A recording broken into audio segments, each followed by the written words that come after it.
Care ఛానల్కు స్వాగతం.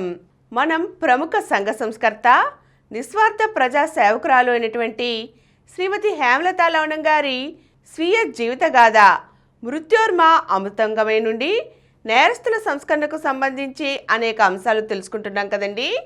ఈరోజు కేజీకి సంబంధించిన విషయాలను కొన్ని ఆమె ఏం వివరించారో తెలుసుకుందాం. మళ్ళీ పాత కదే. ఆ కేజీ కడ్డీ లాంటి శరీరం, ఎట్టితే పడేటట్లుగా ఉంటాడు. గుండె మాత్రం గట్టిది. తెలివైనవాడు, చురుకైన ప్రవర్తన, మాటలు చేతలు కూడా పదునుగా ఉంటాయి. రౌడీగా, దొంగగా మంచి పేరు కావలిలో ఉండేది ఆనాడు. ముద్దులకే బిడ్డలు ఇద్దరు అతనికి. అందమైన భార్య, పెంకుటిల్లు ఉంది. రైల్వే స్టేషన్, రైల్వే గేటు వద్ద ఊరిలోనూ ఏ దొంగతనం జరిగినా అందులో కేసే ముఠా వాళ్ళు ఉంటారు. పరిగెత్తే ట్రైన్లో నుండి దిగగలరు. ఈ విధంగా సాగిన వాని జీవితంలో ఒక్కసారిగా బాధలు తప్పేటప్పటికీ ఏదో అతి స్వేచ్ఛను అనుభవిస్తున్నట్లు భావించాడు మొదట కేజే.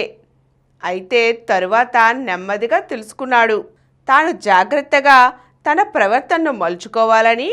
నేరాలు చేస్తున్నప్పుడు అందరూ వీరిని చూసి భయపడి దూరంగా పోయేవారు. అయితే ఇప్పుడు మంచితనం సంపాదించుకోవటం అనేది చాలా కష్టమని గ్రహించారు. జీవించడం కష్టంగానే ఉంది. ఇది వరకు భయపడేవారు ఇప్పుడు తనను అనుమానంతో చూస్తున్నారు. ఇది మరీ భరించరానిది అయ్యింది. దొంగగా సంపాదించిన పేరు వేరు, ఇది వేరుగా ఉంది. ఇప్పుడు ఎవరైనా రా కూర్చో అని అంటే వాళ్ళు తన్ను ఎలా చూస్తున్నారు అనే బాధ ఎక్కువైంది. హైదరాబాద్ తీసుకుపోయాము.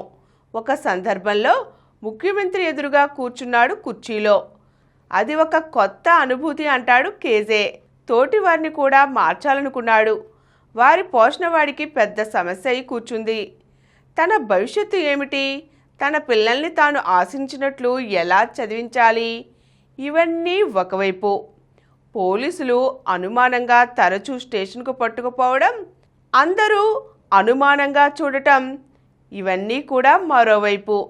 ఈ రెండు విధాలైన జీవితపు కత్తెరలో చిక్కుకుని ఉన్నాడు. ఈ జీవితపు అడకత్తెర నుంచి తప్పించుకోవడానికి మరలా పాత జీవితాన్ని కొంతకాలం ఆసరాగా తీసుకున్నాడు అంటారు కొందరు.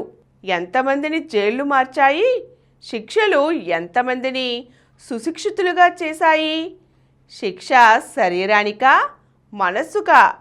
మరలా ఈ ప్రశ్నలు అందరినీ వెంటాడుతూనే ఉన్నాయి. అయితే ఒక్క విషయం, సమాజానికి అపకారం చేసిన వారికి బుద్ధి చెప్పి సక్రమంగా ఉండేలా చేయడానికే జైళ్ళు, శిక్షలు. ఈ విధానం ఉన్నది చెడ్డ మనిషిని మార్చడానికి.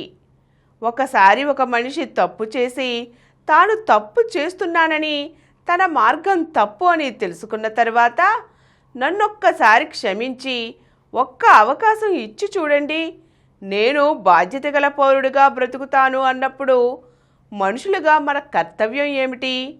ఒక అవకాశం ఇచ్చి చూడవలసిందే. అదే మా ఈ కృషి. మరలా బ్యాంకులో అప్పులు ఇప్పించి నేరస్తుల పునరావాసం కల్పించాలని నిర్ణయం తీసుకున్నాం.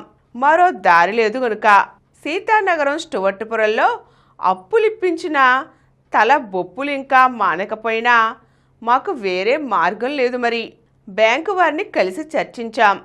కొంతమందికైనా ఉపాధి కల్పనకై అప్పులు ఇప్పించాలని. మా అప్పుల గాథలు వారి దాకా వెళ్ళేలా ఉంది. చాలా రోజులు ఇదిగో అదిగో అంటూ కాలం గడిపేశారు. చివరికి హుళక్కి చేశారు. ఇది బ్యాంకు వారి తప్పు కాదులేండి.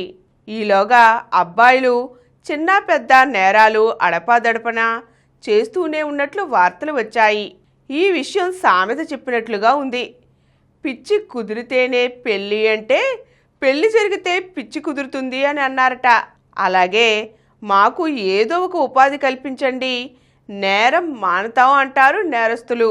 మీరు నేరాలు మానండి, ఉపాధి కల్పిస్తాం అంటారు సంఘ సేవకులు. పోలీసు అధికారుల చుట్టూ, జిల్లా అధికారుల చుట్టూ తిరుగుతూనే ఉన్నాం. వారితో పునరావాసం గురించి అడుగుతూనే ఉన్నాం.